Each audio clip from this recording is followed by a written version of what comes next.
Yes, it's a pleasure to me to introduce the next speaker. We have a place in Norway called Beitostølen. I had the pleasure myself to be there several years ago, and Tor Erik Nyquist, he's a colleague working at that center in the middle of Norway, in the middle of the winter mountain, and he can explain at least more than me about what they are doing. But it's a pleasure to give the scene to you. So, what? Yes. Thank you, Åge, and thank you so much for inviting me. I've been in contact with Laura, that's my friend here now, and I think starting to get to know other ones too. So thank you so much. It's a pleasure and it's an honor for me staying here. You have to excuse my voice. I arrived from Singapore last night after a conference for a week in Singapore, so I think I'm a bit rusty, but okay, we try. I put my notes over there because I didn't know exactly how formal or informal I should be on this conference. So I try to speak without my notes, but let's see how it works, okay? So, I'm educated sports pedagogue, as we call it in Norway. And my passion in life without work is running. So, running and marathon running, and the question is, yes, I have been to Valencia. So this is my second time to Valencia.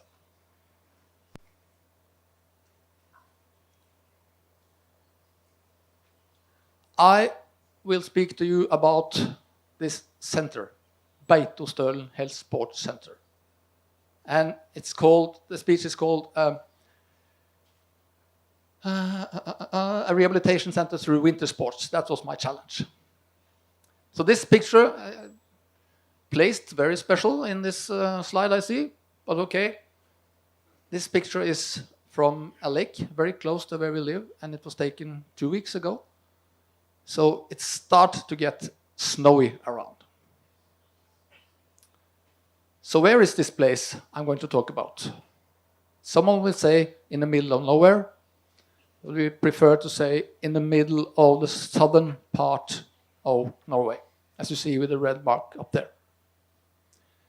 It's situated 900 meters above sea level, so it's a really small winter sport place. And we are 300 inhabitants.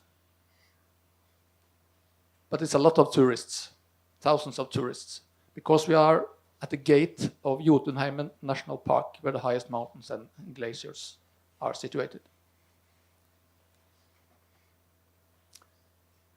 I will just show a very short video of the center in its surroundings.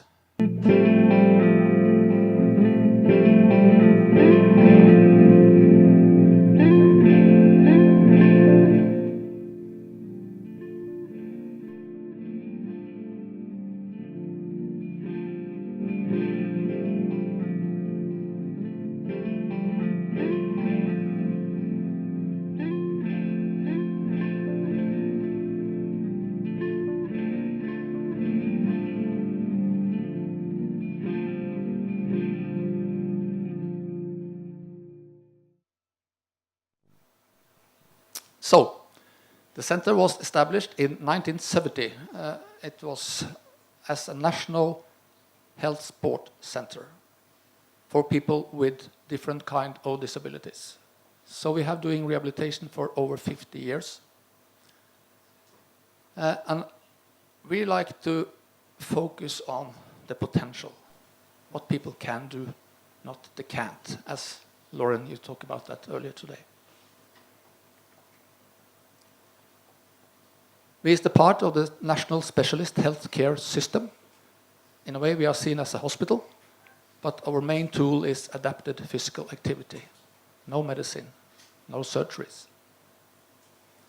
It's totally funded by the National Health Service. It means there's no costs at all for the users staying there.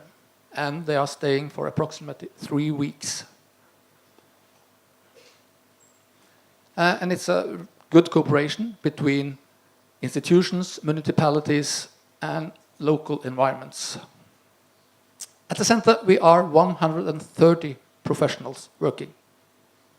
It's sports pedagogues, occupational therapists, physiotherapists, physicians, nurses, and we all do work in interdisciplinary teams.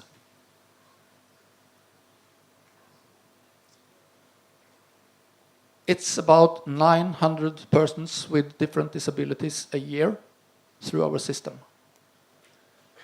All kinds of disabilities, but you have to have mainly a kind of physical disability as main diagnosis, but we also have people with autism and other intellectual disabilities.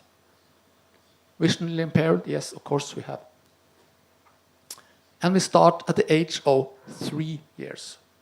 And in a way, it's no upper age limit for those who have the offer at the health sports center. But you have to have an application for a medical doctor. You can't just pick up your phone and call and ask if you have free place for me to come. You have to have an application since it's free of costs. And it's quite popular for the moment. Do you hear me okay? Or is it, yeah? For the moment, we have about 1 year's waiting list. So, yeah, it's a lot of people who use the center. Approximately, they are staying for 3 weeks. And every child under the age of 18, they need to bring with them one of their parents. And the parents also get covered their salary from their employer while they are at the center. So, as I said, no costs. Our vision is activity and participation through life for everyone. And yes, focus on the potential. 3 main functions. The rehabilitation practice that we will be focused mostly on, but also education and knowledge translation. We have an extended cooperation with the Norwegian School of Sports Science and also 10 other universities around the country. And we have about 250 students that have practice at our center each year. And we are doing quite a lot of research. We have our own small research department. And we work kind of in an independent network model, exemplified here with some both national and international partners. As I said, I just come from Singapore, and a conference. The theme was participation. Okay, the theme is, in a way, winter sport. So I want to show you this video, a couple of minutes, that says a little bit about our winter sport activities.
the last text was activity and participation through life.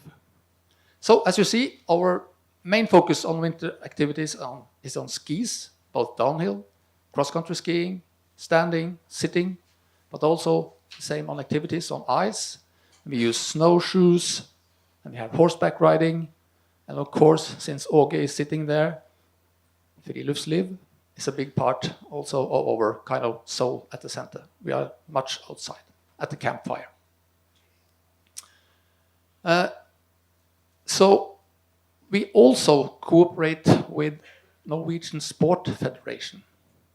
That means that Paralympian athletes also come to us and practice.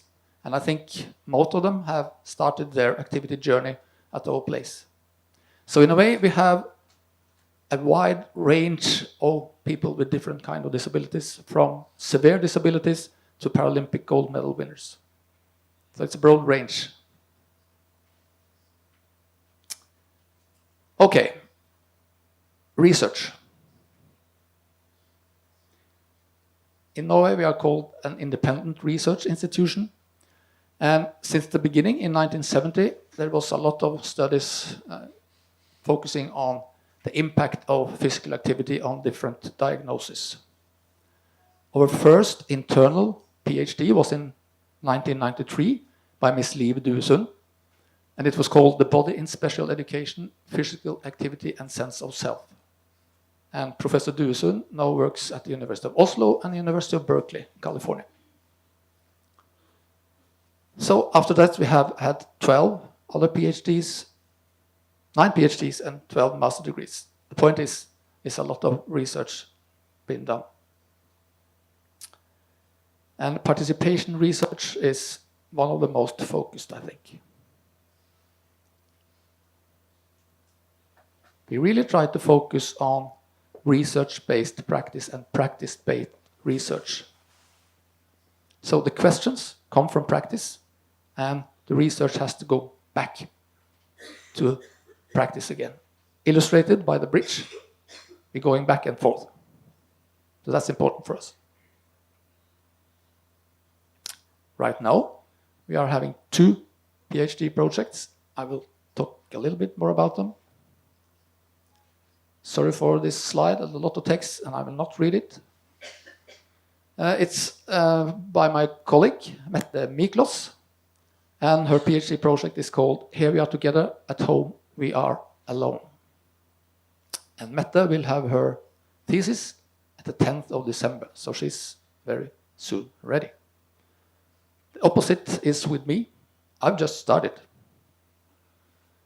And my PhD project is a collaboration between the Health Sports Center and a project called Accessible Tourism, founded by the Norwegian Research Council, and also with Vid University College in Oslo. And the title is, To What Extent Are Nature-Based Activities Equally Accessible to Everyone? The aim of the Access Tour project in itself is creating a more sustainable, inclusive, and accessible tourism.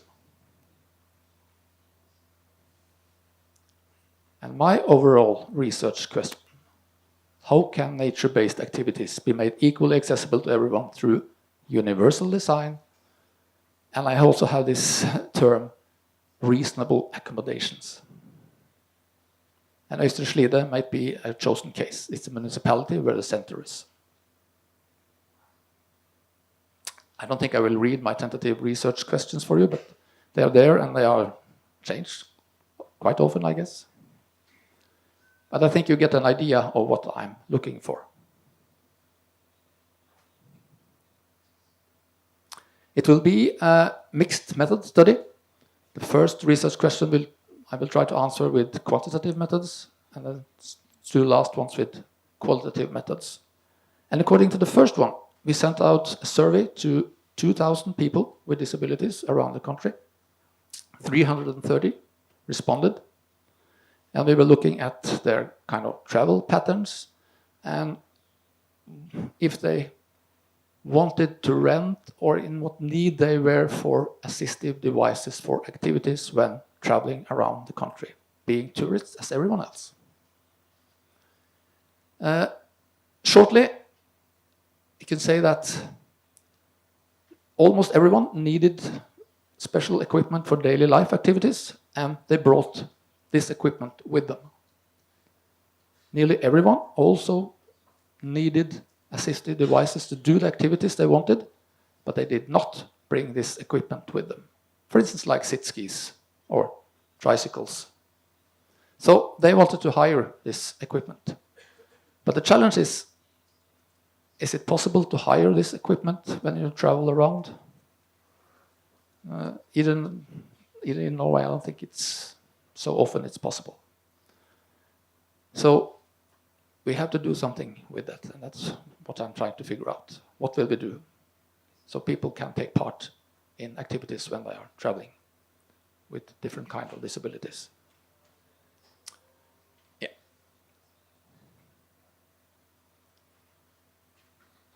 Laura, you started this discussion with assistive devices for activities, and I think it's a very big part of what we are doing and the focus we have to get people active. And it was talking about funding and using good ideas. The thing is, in Norway and at our center, we are quite privileged because every Norwegian who has a need, after an application from a professional, for instance, at us, got their assistive devices for free, even if it costs thousands of euros.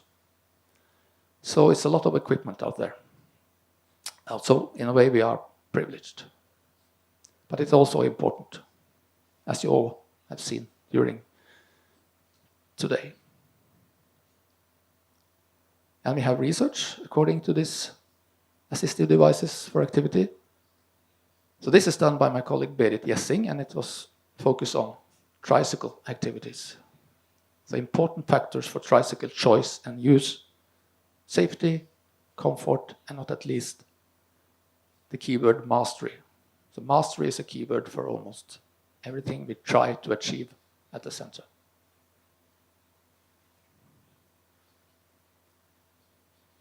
This and the next slide just show some publications that we have been involved in the couple of last years. It says Nyquist here too. That's my surname, but this is not me. That's my wife. Sorry. Okay, participation. Participation is kind of ultimate outcome, I think, and we try to achieve it. The important thing when they come home after a stay at the rehabilitation center, they need to be active when they come back home. So we try to improve their skills and activities they already tried before and gain courage to try new activities. And what we think are quite important is that when they are staying for 3 weeks, we call it intensity, they have the chance to do the same activities, maybe each day, maybe twice a day, for almost 3 weeks, together with skilled professionals. And the opportunity to learn the activity is then quite big. So that's what we hope for. That's what I mean with intensity. So they have a schedule with activities, 3 to 5 activities each day from Monday to Saturday. Sunday, we try to rest. You can imagine by yourself, I don't know how much you are, how active you are, but if you're going to a kind of training camp, being active for 3 to 5 lessons a day for 3 weeks, I think everyone needs to have a rest day. Don't you? Yeah. We also have what we call local environment model. That means that the groups are recruited in the same local environment. And with a group, I mean, for children, maybe 8 to 10, adults and adolescents, 15. But for children, we go out, meet the children, caregivers, parents, 4 weeks before they came to us for a stay. And we set goals, because they have individual goals, even if they are in a group setting. That's important to say. And then we go out 3 months after the stay has finished to figure out what has happened after you left the institution. Have you been able to follow up the activities that we were discussing? If you have, fantastic. If you have not, what is the barriers that you face? Is there something we can do, or something the local sports club might help you with? We try to figure it out. And then, since they are from the same local environment, they also do activities together in a time period of 1.5 years, because then they are coming up to us again. So that's a circle for 3 years' time. 2 minutes. 2 minutes. That's okay. So I think some of our potential and resources and strengths are into the culture, our clinical program, and that we have a good cooperation with students.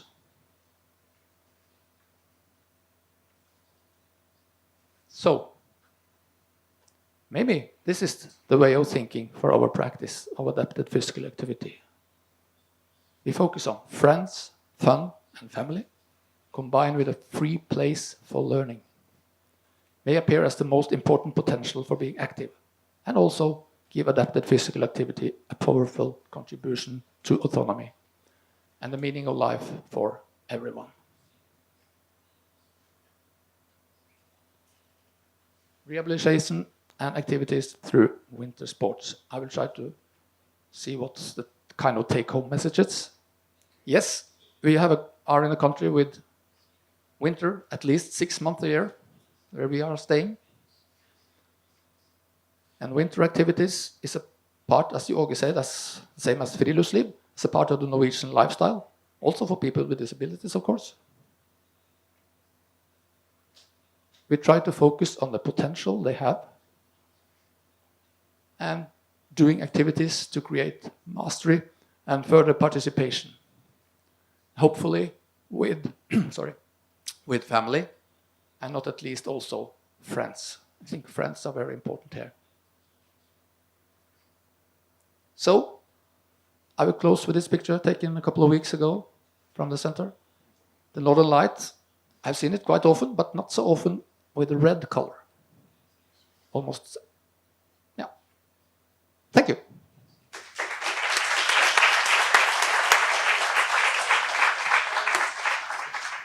Do we have any questions? Don't hesitate to ask. There are no. Do we have a microphone? I love it. That was awesome. And I think it's you just said you came from a conference in Singapore about participation. Because you use the word participation and mastery in the same sentence. Because I don't know about anybody else, but like where we live and a lot of the kids, participation is the goal, just being there and being involved. But they don't look at it as achievement or mastery. Like, I just think of them as two different things. Like, participation, you're just doing it. But mastery, which is the goal, is achievement, and it's different than just participation. So participation is the beginning, to get them involved and making sure, like you said, the equipment is the proper equipment, it's accessible. And I like to think of it as the end goal is the mastery and the achievement, because too many times people think, oh, we're good, they went in the pool or they got, on the cross-country skis. But they might have a lot more potential than just getting on the skis and going around that one flat part. And when you're looking at the mastery, that's what the goal would be. Yes, I totally agree with you. And I don't think we use it in the same sentence as I did. The mastery is the end goal, but the end goal also creating new participation with the mastery. So, and at this conference in Singapore, we focused on that participation is both attendance and involvement. And maybe we focused even more on the involvement part of the participation construct. Yes. More questions or comments?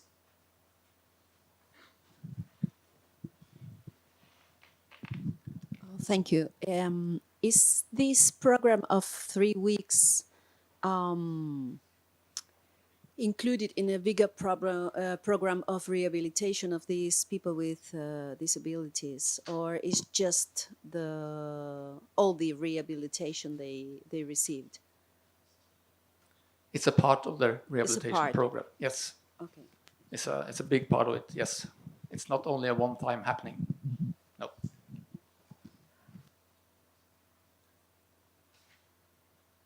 We have room for one more.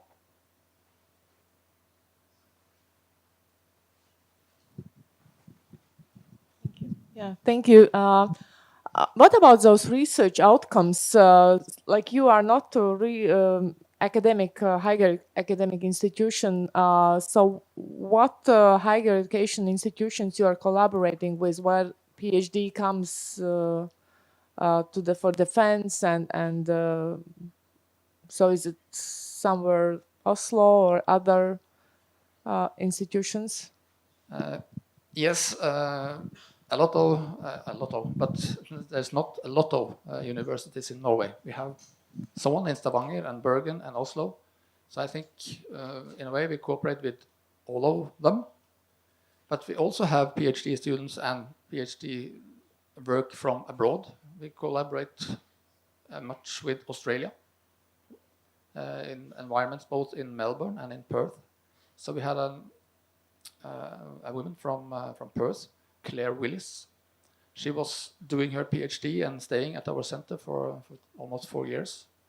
Tried to figure out what was this magic happen up in the Norwegian mountains. Is it possible to take the magic back to Australia? Yes, in a way, it is. But the thing is the funding to do a center like this.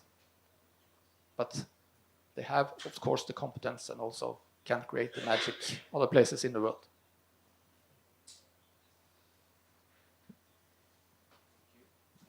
Thank you a lot. Really interesting and really useful to us, everybody. So give him a hand.